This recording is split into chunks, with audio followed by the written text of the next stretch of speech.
Bismillahirrahmanirrahim. Assalamualaikum warahmatullahi wabarakatuh. Alhamdulillahirabbil alamin. Wassalatu wassalamu ala sayyidina anbiya'i wa mursalin sayyidina wa maulana Muhammadin wa ala alihi wa sahbihi ajma'in. Amma ba'du. Yang terhormat kepada Bapak Kepala Sekolah SDN Negeri Maguan, yaitu Bapak Zulhadi, yang saya hormati Bapak Ibu Guru SDN Negeri Maguan beserta stafnya. Pertama-tama marilah kita panjatkan rasa syukur kita kehadirat Tuhan Yang Maha Esa, Allah Subhanahu wa Ta'ala. Semoga pertemuan di pagi hari ini kita diberikan kesehatan, ilmu yang barokah. Kedua kalinya, selawat ma'asalam kita haturkan kepada junjungan kita Nabi Agung Muhammad SAW. Semoga di akhir zaman nanti kita diberi syafaatnya. Amin, amin, ya rabbal alamin.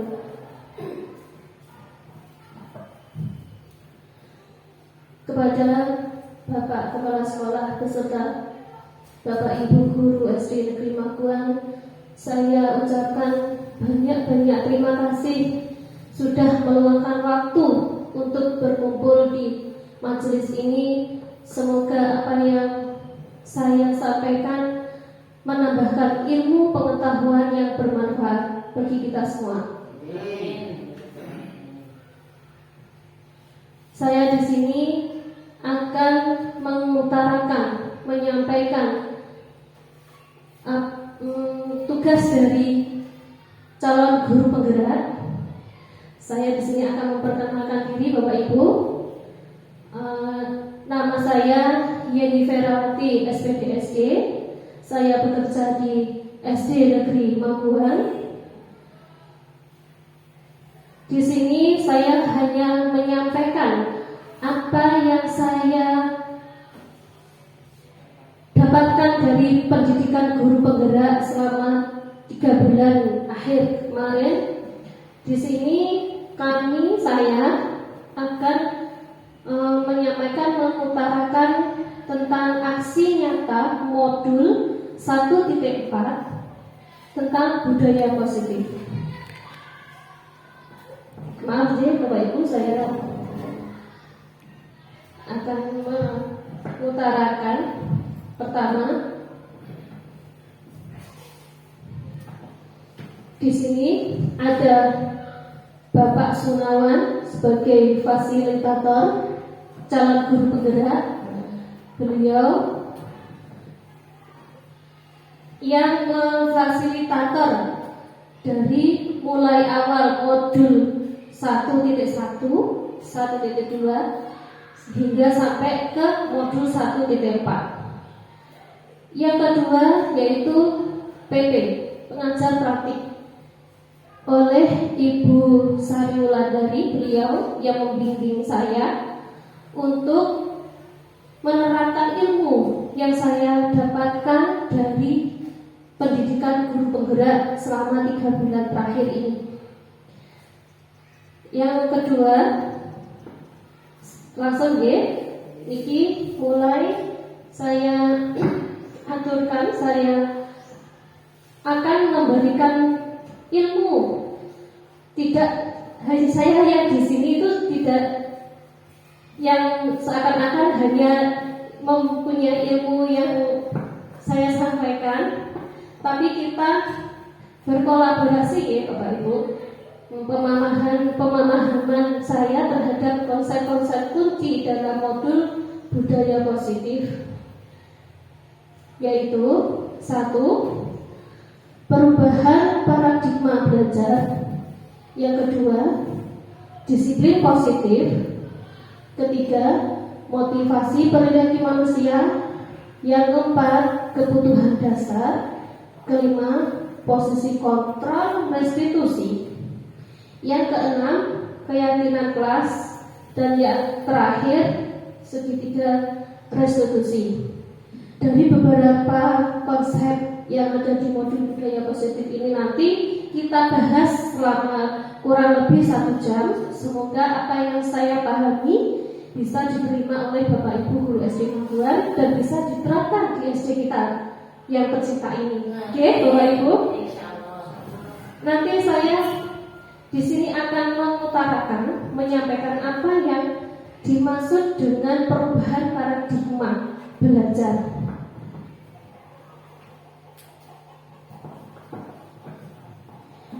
Ini ya Bapak Ibu, budaya positif diawali dengan perubahan paradigma tentang teori kontrol. Selama ini mungkin kita sebagai guru merasa berkewajiban mengontrol perilaku siswa agar memiliki perilaku yang sesuai dengan gurunya. Perilaku buruk siswa dilihat sebagai sebuah kesalahan. Guru bisa mengontrol murid dan model berpikir menang kalah.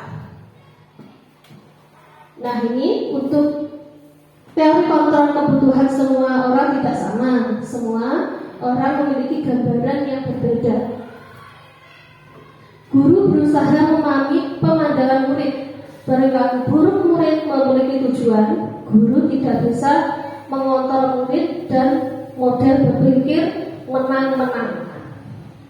Ya, di sini paham ya Bapak Ibu tentang budaya positif itu. Kita akan merubah paradigma tentang teori kontrol yang kita akan ulas lebih lanjutnya. Yang kedua, budaya positif di sekolah ini yaitu nilai-nilai, keyakinan-keyakinan, dan kebiasaan-kebiasaan di sekolah yang berpihak pada murid agar murid dapat berkembang menjadi pribadi yang kritis, penuh hormat, dan bertanggung jawab. Ya, jadi kita menerapkan di SD kita tercinta ini dengan budaya positif. Jangan sampai budaya yang negatif bisa masuk begitu saja nih Bapak Ibu. Yang kedua, selanjutnya di sini juga ada disiplin positif bertujuan untuk bekerja sama dengan siswa dan tidak melawan mereka. Murid itu kita beri bimbingan, ya. Kita tidak bisa melawan keinginan siswa.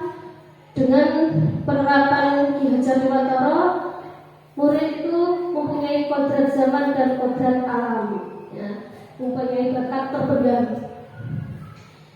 Dengan penekanannya adalah membangun kekuatan peserta didik daripada mengkritik kelemahan mereka dan menggunakan penguatan positif untuk mempromosikan perilaku yang baik. Hal ini melibatkan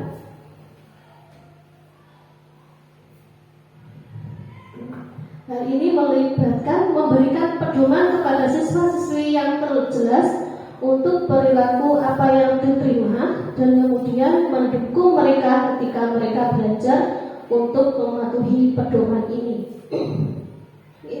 Dari sini mungkin ada Bapak Ibu yang akan memberikan tanggapan. Apa langsung lanjut ya? Selanjutnya,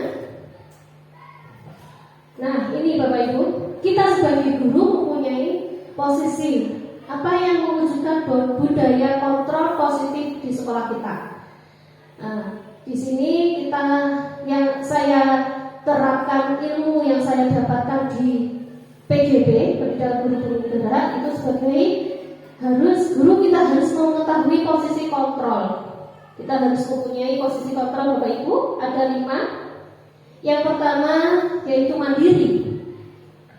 Yang kedua reflektif. Ketiga kolaboratif. Keempat inovatif. Dan yang terakhir berpihak kepada murid. Nah, ini kita mempunyai 5 posisi kontrol sebagai guru. Itu semua harus kita pelajari dan praktekkan ke depannya agar kualitas pendidikan di SD negeri kita ini bisa maju. Nah, di sini mungkin ada Bapak Ibu yang akan ditanyakan atau ingin bertanya kita sebagai guru yang kita terapkan di SD magang kita. Yang pertama adalah mandiri. Coba mungkin wonten yang mau mengutarakan yang dimaksud mandiri itu bagaimana?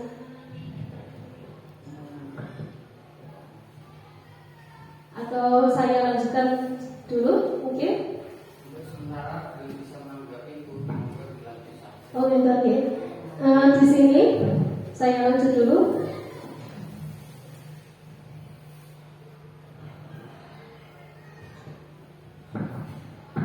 Sebelumnya, setelah ini yang kelanjutannya tentang 5 posisi kontrol yang saya tanyakan tentang mandiri dan lain sebagainya tadi.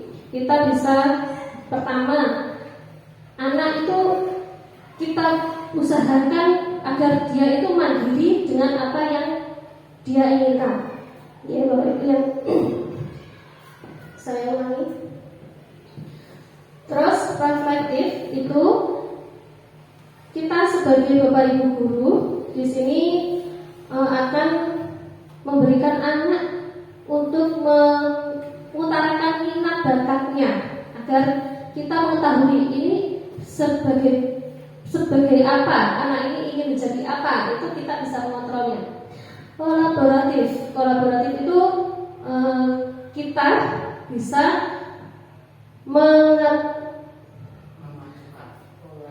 memberikan saran dan kritik kita terhadap semua guru, termasuk Jawa, kepala sekolah. Kita bisa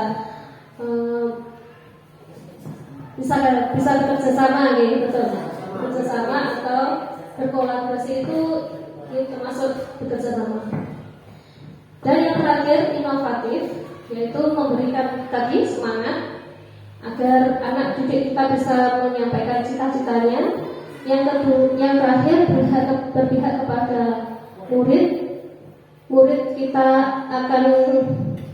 kita harus menuntunnya, tidak memaksa apa yang anak inginkan, begitu maksudnya ini. Berpihak kepada anak. Selanjutnya, motivasi perilaku manusia. Di sini posisi kontrol yang selanjutnya yaitu motivasi perilaku manusia dengan Diana Gosen dalam bukunya Restructuring School Discipline menyatakan ada 3 alasan motivasi perilaku manusia, yaitu A. Untuk menghindari ketidaknyamanan atau hukuman. Murid bertanya, apa yang akan terjadi apabila saya tidak melakukannya? Hal itu termasuk motivasi eksternal.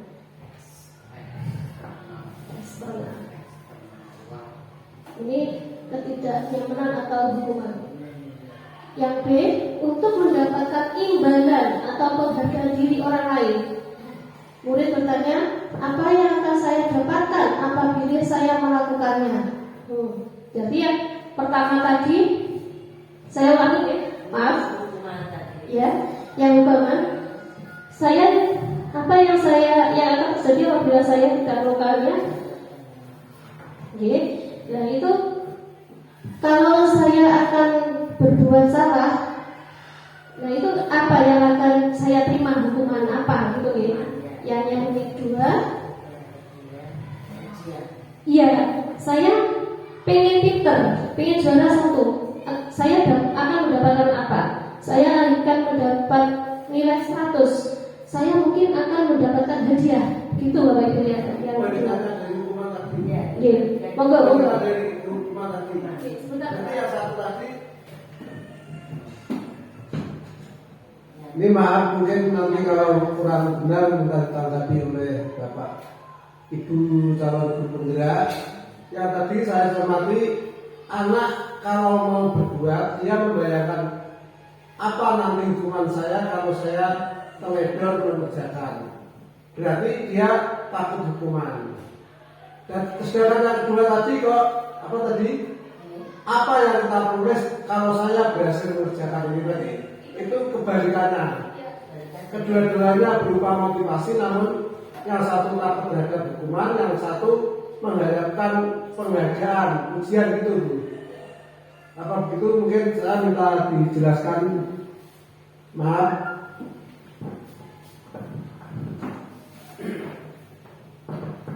Terima kasih Bapak. Pertanyaannya sangat baik sekali. Di sini saya mintakan kepada Bapak Ibu guru gimana kita menanggapi siswa apabila siswa kita mempunyai keinginan yang pertama hukuman. Seumpama saya melakukan ini akan hukum ini. Yang kedua mendapatkan imbalan atau sesuatu, saya harus bisa dapat nilai ini agar saya dapat buku imbalan sesuatu. Gimana Bapak Ibu semua, ada yang memberi tanggapan tentang pertanyaan dari Bapak Suratin tadi? Monggo Pak Suwarno.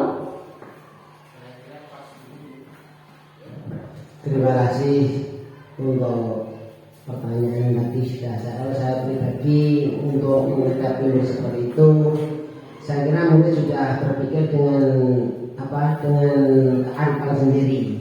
Jadi dia dewasa menurut saya. Kalau sudah melakukan ini pasti ada hubungan ini.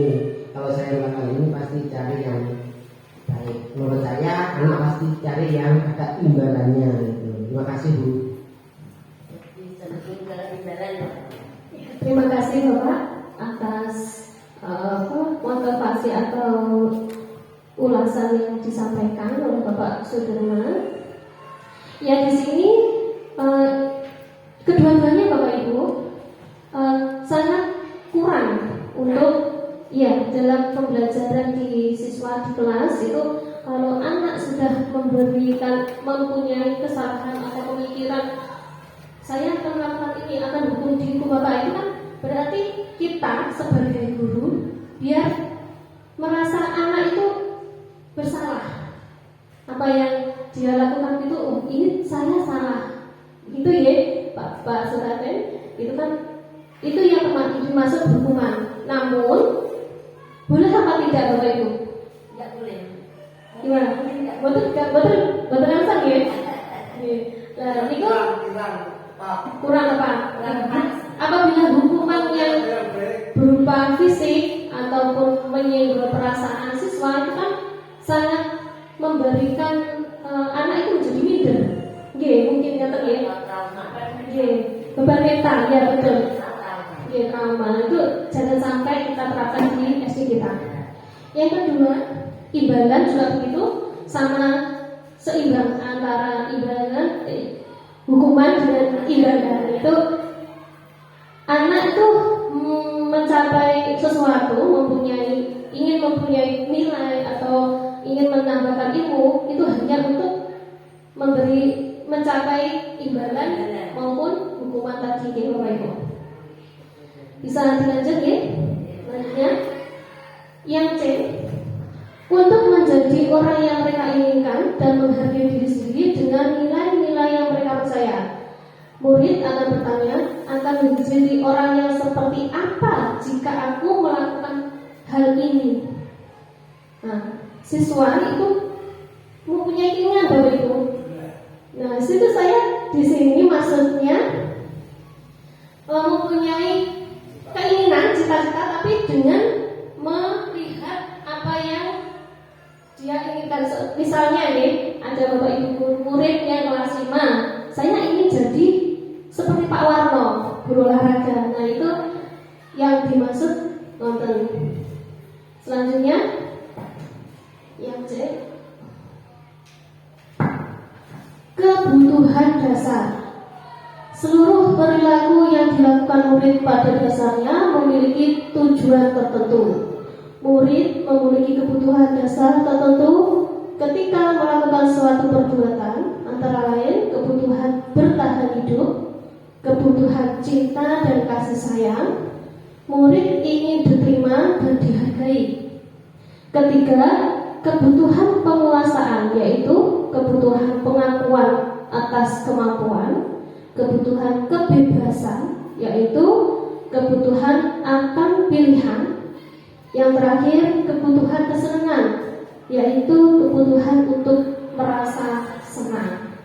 Ini kebutuhan pada diri murid kita ada beberapa. Lanjut. Dengan menerapkan disiplin positif di sekolah, diharapkan murid-murid mampu mengembangkan perilaku positif serta menumbuhkan motivasi intrinsik murid. Maka dari itu, guru perlu meninjau kembali penerapan disiplin di ruang kelas mereka yang selama ini berlangsung. Hal ini dikemukakan oleh Dian Gus dalam bukunya, yaitu Restrukturisasi Disiplin Sekolah tahun 1998. Apakah penerapan disiplin di sekolah sudah efektif? Apakah penerapan disiplin telah ditetapkan kepada murid? Atau apakah telah menerapkan disiplin pada murid? Ini disiplin positif yang ada di sekolah kita. Apakah kita sudah melakukannya? Nanti kita bahas. Yang terakhir yaitu posisi kontrol restitusi. Diana Gosen telah berkesimpulan bahwa terdapat 5 posisi kontrol yang dapat diterapkan seorang guru, yaitu guru sebagai penghukum, pembuat rasa bersalah, teman, pemantau, dan manajer. Mari kita lihat masing-masing penjelasan dari 5 posisi kontrol di bawah ini. Yang satu, penghukum. Seorang penghukum bisa menggunakan hukuman fisik maupun verbal. Yang bisa dilakukan penghukum biasanya menghardik, menunjuk, menyakiti, atau menyindir. Dampak pada murid dari seorang penghukum adalah perilaku kontrol negatif seperti kesalahan berulang kali, lalu perilaku menjadi agresif. Yang tadi kita sampaikan dari awal, penghukum itu kalau diterapkan bisa tidak akan memberikan motivasi pada anak. Yang kedua, pembuat merasa bersalah. Pada posisi ini biasanya guru akan bersuara lebih lembut. Yang biasanya dilakukan pembuat merasa bersalah biasanya berceramah, menunjukkan kekecewaan mendalam. Dampak pada murid diri seorang pembuat merasa bersalah adalah murid akan merasa rendah diri, merasa gagal dan tidak berharga. Bagaimana Bapak Ibu? Yang kedua ini? Iya. Saya Bapak monggo ya.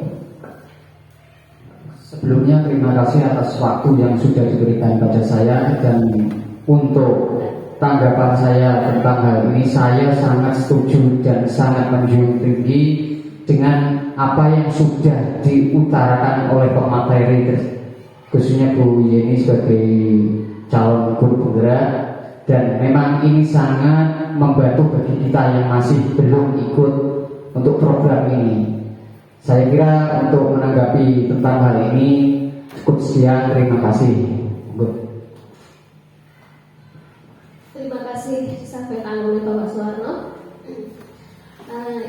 Dari sini mungkin ada yang ingin menambahkan atau memberi masukan.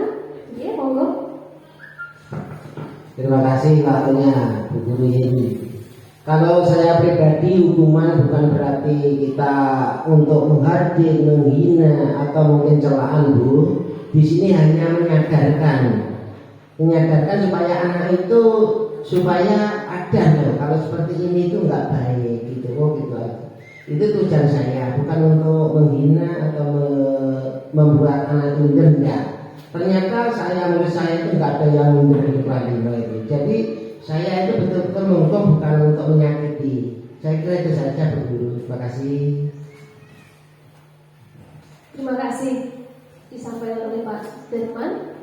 Yang lainnya ingin menanggapi, monggo Bu Kasih, tentang penghukuman yang akan diterapkan oleh siswa itu bagaimana. Dan yang kedua, status untuk merasa bersalah pada diri anak itu, apakah itu bisa kita terapkan di SD kita? Terima kasih yang disampaikan. Assalamualaikum warahmatullahi wabarakatuh. Menurut saya, untuk yang poin kedua ini yaitu guru sebagai pembuat merasa bersalah pada posisi ini biasanya guru akan bersuara lebih lembut. Menurut saya ini kurang tepat untuk diterapkan di SD kita. Karena dengan cara-cara seperti ini akan menimbulkan ini tadi. Murid akan merasa bersalah, akan merasa rendah diri, merasa gagal dan tidak berharga.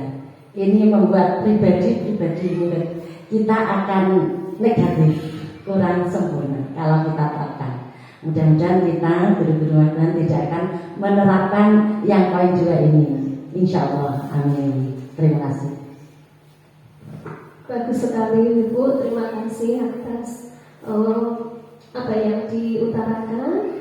Yang saya lanjutkan ya Bapak Ibu sudah paham ini. Yang pertama tadi penghukum, yang kedua merasa bersalah, yang ketiga teman guru pada posisi sebagai teman tidak akan menyakiti murid, namun selalu memuji murid melalui pendekatan persuasif. Yang biasa dilakukan posisi sebagai teman adalah pembuatan alasan-alasan untuk muridnya. Dampak pada murid adalah murid akan tergantung, tidak mandiri dan tidak bisa memutuskan keputusan sendiri. Dari sini guru itu sebagai teman tidak akan menyakiti murid, namun pendekatan ini melalui persuasi yang bisa kita lakukan membuat alasan-alasan murid. Dampak murid akan tergantung pada tidak bisa mandiri. Niki pripun apa yang saya utarakan ini bisa masuk betul? Insya Allah. Saya lanjut ya. Nomor berapa? Pemantau guru pada posisi ini biasanya selalu mengawasi atau memantau muridnya yang berpatokan pada catatan atau kesepakatan yang disetujui. Yang biasa dilakukan posisi sebagai pemantau yaitu memantau, menghitung dan mengukur kedisiplinan murid. Dampak bagi murid dari posisi kontrol pemantau yaitu menitik beratkan pada dampak pada diri sendiri, mendapatkan hadiah atau mengakhiri hukuman.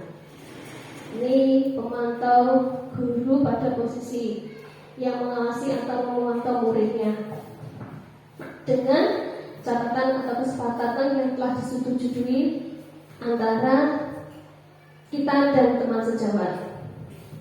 Saya lanjutkan yang kelima. Ini Bapak Ibu, posisi kontrol kita sebagai guru. Yang terakhir menjadi seorang manajer. Manajer telah memiliki keterampilan di posisi teman maupun pemantau, dan dengan demikian bisa jadi dalam waktu tertentu kembali kedua posisi tersebut bila diperlukan. Guru pada posisi ini biasanya posisi di mana guru melakukan sesuatu bersama dengan murid, mempersilahkan murid bertanggung jawab terikat perilakunya, mendukung murid agar dapat menemukan solusi atau permasalahannya sendiri. Yang dilakukan guru pada posisi manajer ini biasanya mengajukan pertanyaan-pertanyaan yang terkait nilai kejahatan yang telah diyakininya, atau pertanyaan yang berkaitan dengan solusi yang dilakukan terkait dengan pelanggaran tata tertib. Jadi posisi kontrol di sini ada 5 Bapak Ibu. Yang terakhir itu kita sebagai manajer. Nah, yang saya utarakan tentang manajer, seorang manajer itu bukan perusahaan kita sebagai manajer di atasan, bukan gitu Bapak Ibu. Di sini kita sebagai pengontrol, kontrol kepada siswa kita. Nah, apabila ada tanggapan Bu Eni tentang manajer, pas ya, monggo Bu Ika. Iya Bapak, monggo.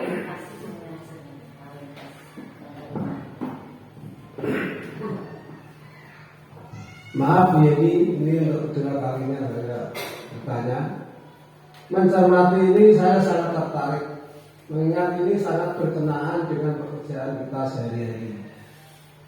Melihat dari 5 kontrol ini kalau saya cermati dari materi tadi, masing-masing punya kelebihan dan punya kekurangan.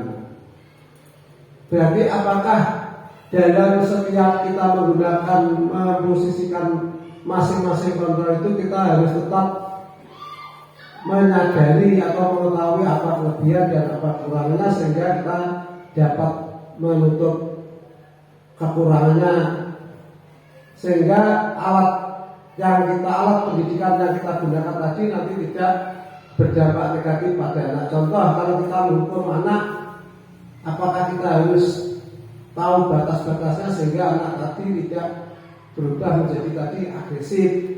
Kalau kita menggunakan fungsi yang kedua, kelemahannya anak mudah minder.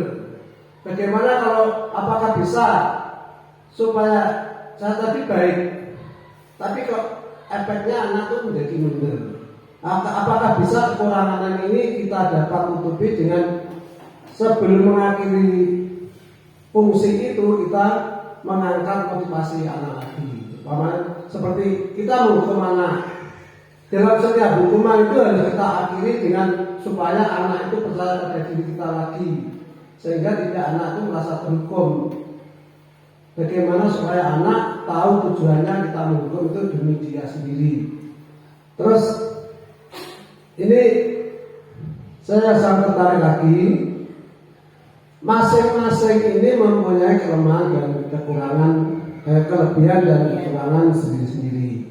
Namun di antara kelima ini mohon kepada Bu Yeni jelaskan atau pada teman-teman untuk masukannya, kira-kira posisi 5 fungsi ini mana kira-kira yang lebih ideal, yang sesuai dengan tuntutan kurikulum kita akhir-akhir ini, khususnya yang tepat sekiranya diterapkan di SD kita Maguan. Terima kasih Bu Yeni, waktu saya kembalikan. Terima kasih disampaikan oleh Bapak Suratin. Di sini dari awal kita mempunyai 5 posisi kontrol di Bapak Ibu. Ya, kita kembalikan kepada Bapak jenengan dari kelima posisi kontrol tadi. Monggo kita sepakati sekalian di Bapak Ibu untuk SD negeri kita tercinta ini agar bisa terwujud dengan sempurna. Monggo Bapak Ibu.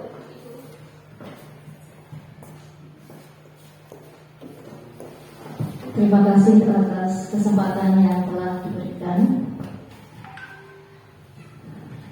Untuk kelima kontrol ini, menurut saya yang paling tepat adalah yang nomor 5 sebagai manajer. Karena kurikulum kita yang kan sekarang masih kurikulum 2013 menuju kurikulum merdeka, itu adalah memerdekakan murid. Memerdekakan murid. Jadi posisi guru itu yang paling baik adalah posisi teman juga sebagai pemantau. Ya, untuk yang pertama itu ada hukuman tadi ya. Itu aslinya bukan hukuman Bapak Ibu. Itu adalah hubungan sebab akibat. Karena di SD itu anak masih dalam ranah pra-operasional konkret. Jadi kita sebagai guru itu menjelaskan kepada anak bahwa bila melakukan suatu kesalahan itu kita memaparkan kepada anak hubungan sebab akibat.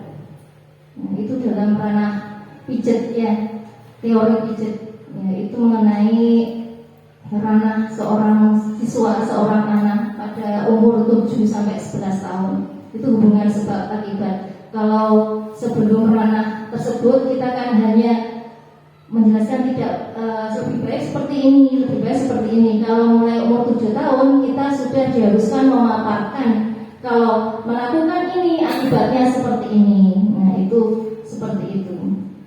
Untuk yang tadi yang paling baik menurut saya itu adalah yang nomor 5. Karena pada kurikulum merdeka itu kita itu kalau guru itu dalam tanda petik itu adalah menghamba kepada siswa, dalam tanda petik menghamba kepada siswa.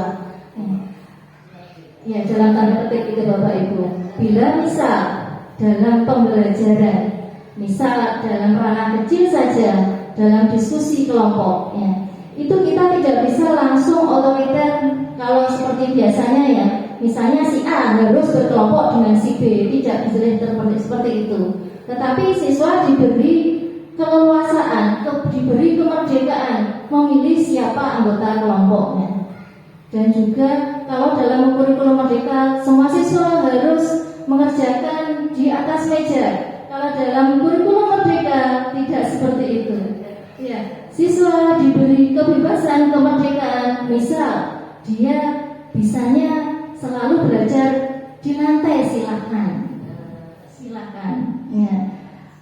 Makanya diberi sebelum, kalau kurikulum merdeka itu diberi asesmen sebelum pembelajaran. Misal saya suka belajar, saya biasa belajar di atas meja, diberi centang-centang. Saya biasa belajar berkelompok, seperti itu. Jadi menurut saya yang paling baik adalah yang nomor 5 sebagai manajer. Terima kasih. Bagus sekali, terima kasih, tepuk tangan untuk Bunika. Terima kasih apa yang diterangkan nanti. Ini kita setuju ya Bapak Ibu dari posisi kontrol yang kelima, betul ya, untuk SD Magelang. Semoga apa yang kita utarakan diskusikan ini nanti bisa kita terapkan di SD Magelang. Terus yang selanjutnya, kalau kita sudah menentukan posisi kontrol kita ambil manajer, kita sepakat ya. Jadi guru itu bukan menuntun anak, tapi kita harus bukan menuntut. Maaf, kita sebagai guru tidak boleh menuntut anak, namun kita menuntun anak. Oke, seperti ya. Termasuk untuk memerdekakan anak itu kita menuntun, bukan menuntut. Ya, selanjutnya untuk posisi disiplin ini keyakinan kelas, Bapak Ibu. Nah, di sini di kelas sebelumnya kita mempunyai peraturan di kelas. Peraturan kalau seragam pakai merah putih, itu ya, dan sebagainya, itu namanya peraturan kelas. Kita yang menentukan kalau peraturan kelas. Nah, di sini kita akan mengubahnya dengan keyakinan kelas. Keyakinan kelas itu kita sepakati dari murid dan Bapak Ibu guru yang ada di kelas. Ini pengertiannya. Keyakinan kelas adalah salah satu disiplin positif yang bisa kita terapkan dalam membangun budaya positif di sekolah. Dengan adanya keyakinan kelas di setiap kelas diharapkan dapat mewujudkan tujuan pendidikan yang berorientasi kepada profil pelajar Pancasila. Tadi yang saya sampaikan sebelumnya, kalau yang kita terapkan sebelumnya yaitu peraturan kelas, wonten nggih Bapak Ibu, sudah ada loh, setiap kelas ada peraturan kelas. Masuk jam sekian, pulang jam sekian. Oh ya, peraturan itu yang dulu kita hanya peraturan ya, sepihak dari Bapak Ibu guru. Anak kita belum melibatkan. Ya. Sekarang kita ubah menjadi keyakinan kelas.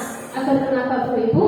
Agar hidup di dalam lingkungan sekolah ini kita bisa mengontrol apa kewajiban siswa, apa kewajiban seorang guru, kita bisa menyatukan dengan keyakinan kelas.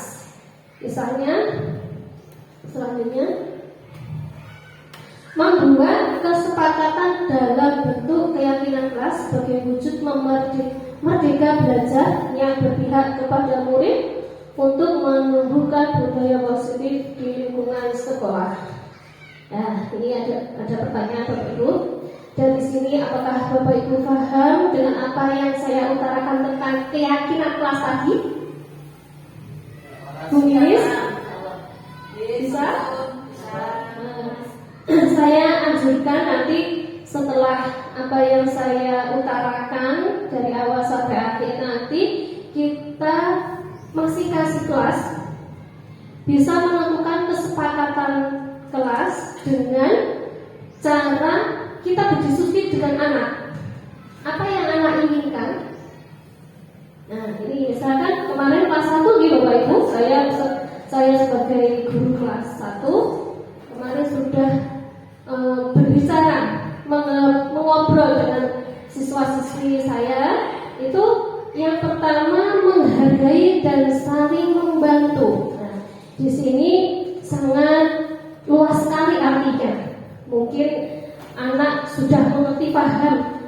Benar, anak itu belum bisa banyak yang baca, namun banyak yang berpendapat. Bu, saling membantu, kayak piket, termasuk saling membantu, menghargai teman apabila ada teman yang mengutarakan pendapatnya, kita yang mendengarkan, dan lain sebagainya. Murid-murid ada yang berpendapat seperti itu. Terus yang kedua, hadir di sekolah tepat waktu. Begitu juga itu termasuk disiplin waktu. Yang ketiga, mendengar orang lain bicara dan angkat tangan bila mau bicara. Itu termasuk menghargai. Ya, angkat tangan dulu, baru berbicara dan mendengarkan apa yang diutarakan oleh siswa yang berbicara. Sebaliknya, bertanggung jawab dengan apa yang ada di kelas. Yang ada di dalam kelas itu miliknya kita semua, muridnya maupun gurunya. Berarti tanggung jawab kita semua. Anak-anak itu sudah memberi pengertian begitu mencurahkan, ini buku saya, buku kelas 1, ini sapu saya, kelas 1. Itu kan bertanggung jawab ya Bapak Ibu. Pada waktu kita bersih-bersih bersama, Jumat bersih, dan pada waktu meminjam alat kebersihan atau meminjam buku dari kelas lain, itu sangat bertanggung jawab dengan kelasnya sendiri.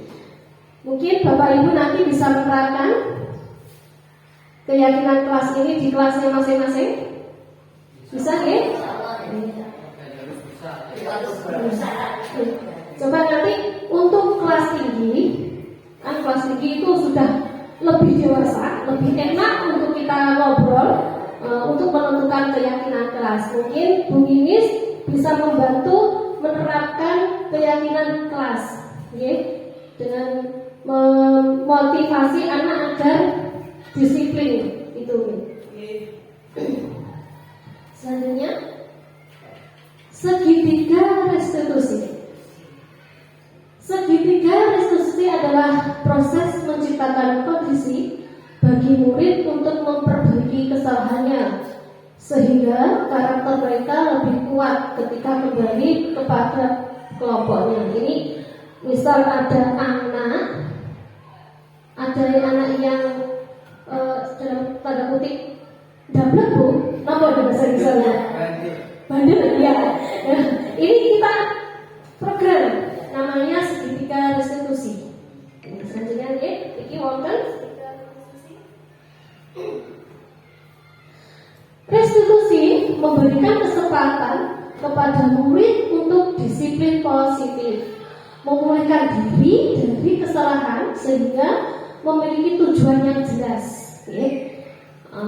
Terus penekanannya pada cara mereka menghargai nilai-nilai kebaikan yang diyakini, bukan berperilaku untuk menyenangkan orang lain. Restitusi membantu murid untuk jujur pada dirinya sendiri dan mengevaluasi dampak dari kesalahan yang dilakukan. Di dalam restitusi ini memberikan penawaran, bukan pemaksaan. Ini sangat penting Bapak Ibu. Restitusi ini sangat bagus untuk kita memberikan penawaran, bukan kamu harus ini, kamu kudu berubah. Jangan ya, itu namanya paksaan. Sangat penting bagi guru menciptakan kondisi yang membuat murid bersedia menyelesaikan masalahnya dan berbuat lebih baik lagi. Guru dapat menggunakan kalimat seperti semua orang pasti pernah berbuat salah, bukan malah menyudutkan dengan memperjelas kesalahannya. Di sini seringkali murid di SD kita ada anak yang di dalam kutip tadi bandel. Nah, itu ya saya di dalam kelas ada bu saya hilang uangnya. Nah ini gimana? Monggo kita akan memberikan hukuman atau memberikan pengertian. Itu kan tadi sudah kita jelaskan proses kontrol kita sebagai manajer. Kita itu sebagai manajer bagi apabila ada murid yang begitu, yang anaknya suka mengambil uang jajan temannya, ada yang pada waktu istirahat jajannya diminta, itu gimana Bapak Ibu? Apa yang Bapak Ibu lakukan agar anak ini tidak mengulangi lagi? Monggo Pak Dirman. Terima kasih guru atas waktunya.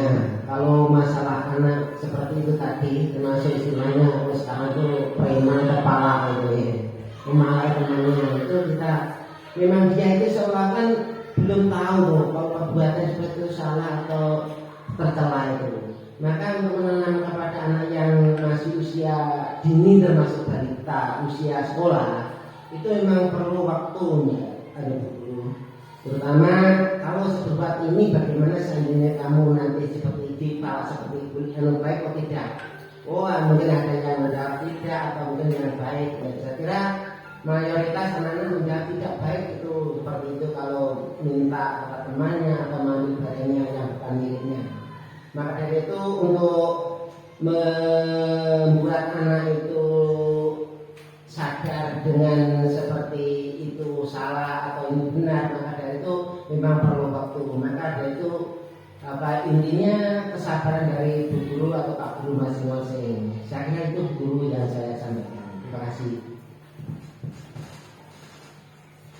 Terima kasih Bapak, saya sudah mengutarakan.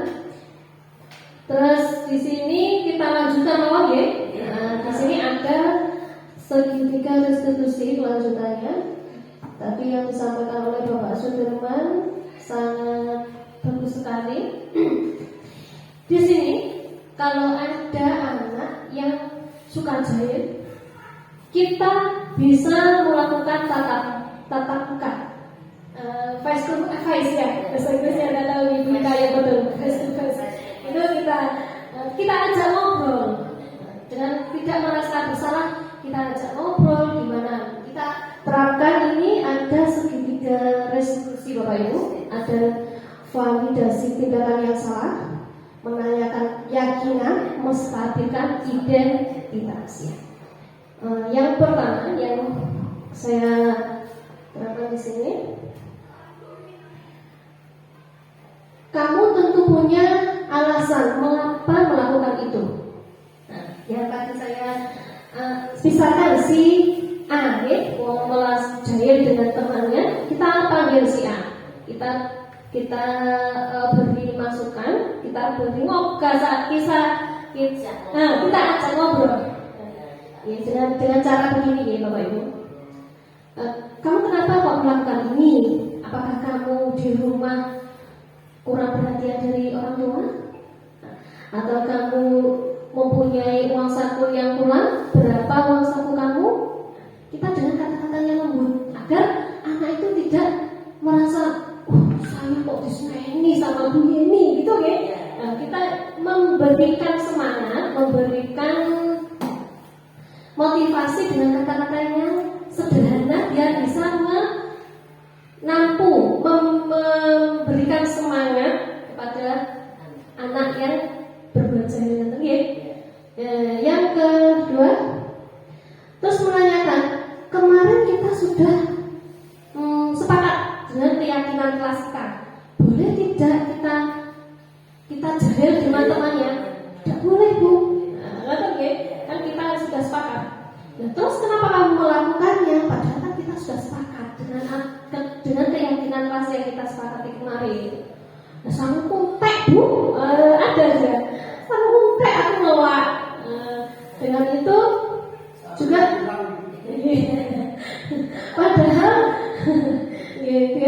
namanya anak ya Bapak Ibu, itu kan sudah ada yang jahil, ada yang suka apa itu jarak.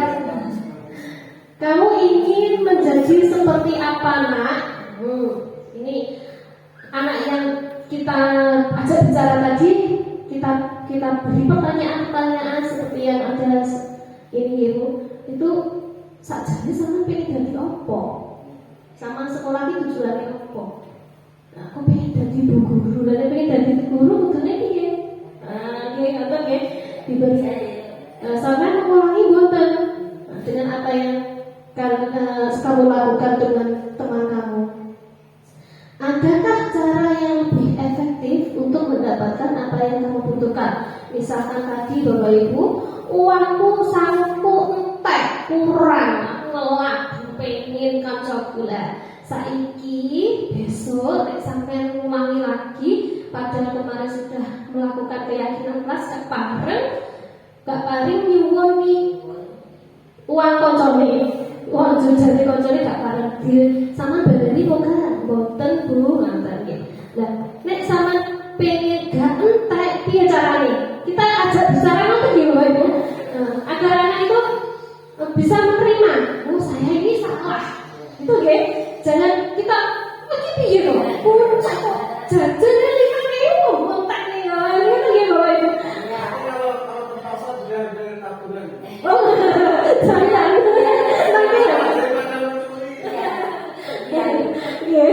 ini saya utarakan si A nanti kalau kamu pengen jajan itu sampai awan ya di sini. Oh istirahat pertama 1.000, istirahat kedua 1.000. Oh iya Bu, ya Bu. Diulangi kok enggak? Boten. Nah itu ya, itu manfaat dari keyakinan kelas yang kita buat tadi ya Bapak Ibu. Terus setiap orang pasti melakukan kesalahan. Betul, kita memberikan kepada anak itu pengertian. Koncone suruh kuwi enek sing apik, enek sing jahil, enek sing senengane jarak, ngoten nggih. Bersama termasuk bocah sing opo.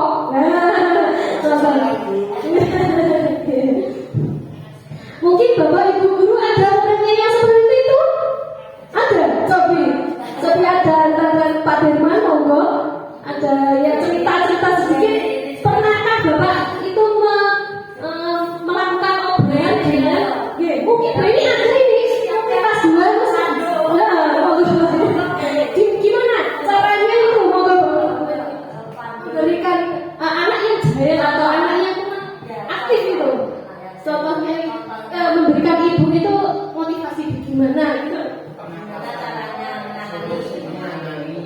Ya, Assalamualaikum warahmatullahi wabarakatuh. Saya Natali.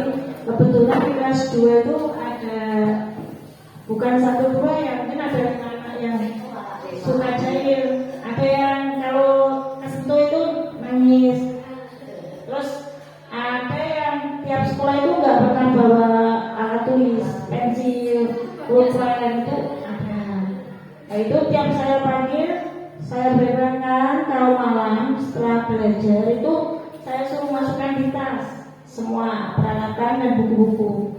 Tapi itu diulang-ulang lagi. Besoknya tetap nggak bawa, besoknya lagi nggak bawa. Terus ada lagi yang nangisan itu. Ada yang nangisan. Ketika saya tanya, kamu besok pengen jadi apa? Saya tidak pengen jadi apa-apa dulu. Saya pengen jadi seorang manusia gitu aja. Terus gimana itu soal cerita? Itu ya motivasi saya berikan dengan pelan-pelan. Tapi saya yakin anak-anak nanti bisa berubah dengan berjalannya waktu.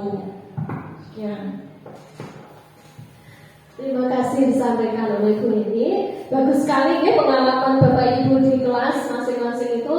Banyak anak yang suka kurang atas apa tanggung jawabnya, apa kebutuhannya, dan pada waktu kita akan berangkat sekolah itu sangat perlu kita setiap hari bahkan betul Bu ini kita memberikan wejangan, ngelingi, pesen ojo lali kok bengi sinau, sesuk-esuk didelok jadwale. Ngoten nggih Bapak Ibu. Soalnya kelas 1, 2, 3 maupun kelas 4, 5, 6 itu kita tetap dengan memberikan motivasi, mengingatkan itu apa gimana? Mengingatkan setiap hari, tidak bosan-bosannya. Tidak bosan-bosannya kita meningkatkan PR dan lain sebagainya, kebutuhan agar anak itu bisa bertanggung jawab apa yang dia butuhkan pada waktu mau berangkat sekolah. Terus kamu bukan satu-satunya yang pernah melakukan ini, yang terakhir dengan kata-kata yang juga sampai tok saya nakal akeh.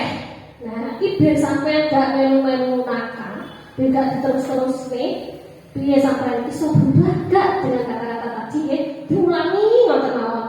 Mungkin wonten ini Bapak Rate dari kelas atas monggo ya. Terima kasih Bu, karena saya terpancing untuk mengutarakan pengalaman kita dalam praktek di SD kita tercinta. Tentunya kita ingin berusaha sebaik mungkin dari waktu ke waktu semakin baik, cinta anak, ramah anak, dan seterusnya seperti imbauan kelas sekolah. Ya, ini suatu saat tuh kita juga mengalami kendala. Kadang-kadang itu bertentangan satu sama lain. Contoh, kemarin 3 hari yang lalu saya beserta Bu Rosi itu menanggapi pengaduan dari wali murid. Ada anak yang memalak anaknya bernama si A dan si B. Yang dipalak itu yang maksudnya A, B itu diutarakan pada kami lewat handphone WA.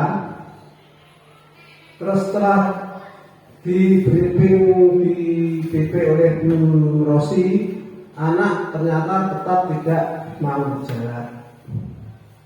Terus akhirnya ketika Bu Rosi utarakan bahwa Bu Rosi berjanji kalau mau ngaku beliau akan merahasiakan, ya akhirnya anak tersebut mau mengakui dan mau berjanji untuk tidak mengulang.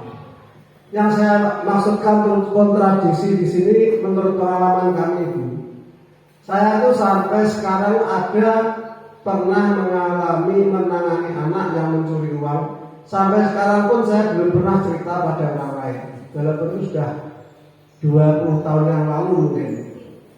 Sampai wali muridnya itu kalau ketemu saya itu merasa GR, sangat menghargai terhadap saya.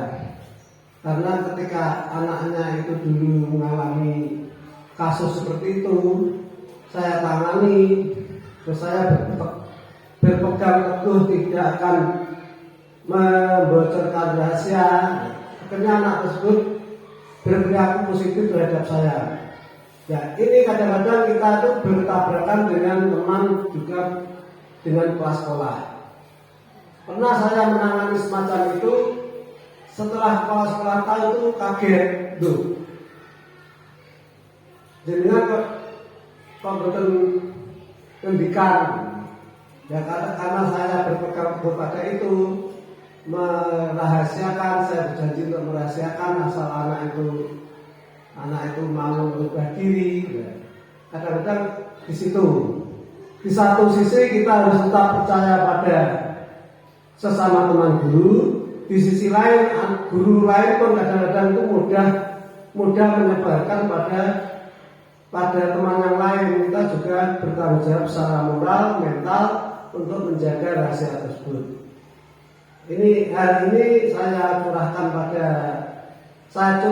pada teman-teman untuk memahami seandainya saya suatu saat itu ada masalah tapi temannya lain enggak saya beritahu, itu pada prinsipnya juga saya sangat bertujuan untuk menghamba pada anak tadi. Demikian ini tadi saya terpancing terhadap kondisi dan situasi SD kita. Ya, SD kita semacam ini kita sama-sama tahu. Untuk topik ini saya anggap sangat tepat untuk dibahas, makanya saya tertarik untuk mencurahkan isi hati. Terima kasih. Terima kasih disampaikan oleh Bapak Nuratin. Makanya Bapak Ibu sini semua kita mempunyai pengalaman dari berbagai macam siswa-siswi kita tercinta ini, berbagai dengan bakat minat siswa, dengan kondisi siswa, dengan perilaku siswa. Kita harus memberikan apa yang kita berikan itu harus sebisa mungkin, selembut mungkin, perhatian. Terus kita curahkan kepada teman sejawat itu juga perlu Bapak Raden ya. Kita kolaborasi yang saya utarakan tadi. Di sini semua permasalahan kita bisa menggunakan dengan cara segitiga restitusi. Paham ya Bapak Ibu segitiga restitusi wau ya? Oke. Nah, ini nanti kita bisa terapkan Betul ya, insya Allah kita bisa ya dengan merangkul anak didik kita, memberikan pengertian yang lebih agar anak didik kita itu percaya kepada diri kita, kepada orang tua juga kita harus memberi pengertian. Tadi juga diutarakan kita menghamba kepada anak, bukan kita terus anak itu diunggulkan enggak, tapi anak itu yang apa yang tujuan anak berikan inginkan itu kita nuntun, kita tuntun, kita bimbing, kita dampingi, betul nggih? Di sini semua yang utarakan di Bapak Ibu dari awal sampai akhir, semoga ilmu atau pengetahuan yang saya sampaikan oleh Bapak Ibu guru SD Negeri Maguan, apabila ada kesalahan, kekurangan, kata-kata yang pas, mohon Bapak Ibu memberikan sejuta maaf. Karena di sini saya bukan jadi orang yang berilmu, orang yang mempunyai ilmu banyak yang sebisa saya ini di sini juga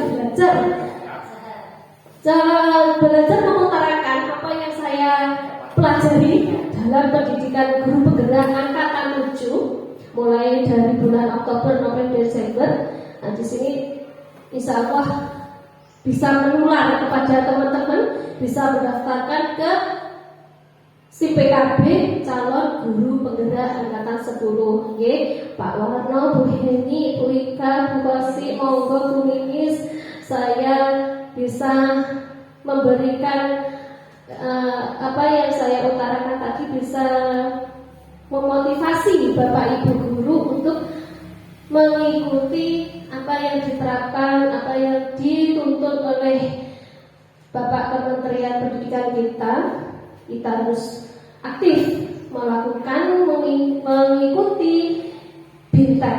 Oke, Bapak Firman, kali Pak Suraten. Cukup dari sini.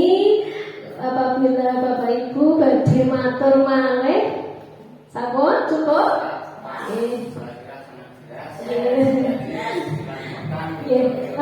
Sekali lagi terima kasih kepada keluarga besar SD Negeri Maguan, Bapak Kepala Sekolah Bapak Suhardi dan Bapak Ibu guru SD Negeri Maguan beserta stafnya. Saya sangat merepotkan panjenengan dari semua apa yang kita kerjakan bersama-sama. Kita bangun SD kita ini dengan disiplin positif. Apa yang kita inginkan, apa yang kita diskusikan tadi bisa membuat SD kita tercinta ini ke depannya lebih bagus lagi. Oke, Bapak Ibu, insya Allah, dan mudah-mudahan apa yang kita jalani, kita lakukan kepada peserta didik kita, memberikan ilmu yang bermanfaat sampai dunia dan akhirat. Amin. Dari sini saya Yeni Ferawati SPD SD, calon guru penggerak angkatan 7 dengan fasilitator Bapak Sunawan dan pengajar praktek saya Bu Sari Wulandari. Saya ucapkan banyak-banyak terima kasih atas pilihannya untuk selanjutnya dalam bimbingan pendidikan penggerak bulan-bulan berikutnya. Semoga saya bisa menyampaikan dengan lebih baik lagi, lebih baik dan mempunyai perubahan yang signifikan. Amin. Terima kasih. Saya akhiri. Wabillahi taufiq wal hidayah. Wassalamualaikum warahmatullahi wabarakatuh.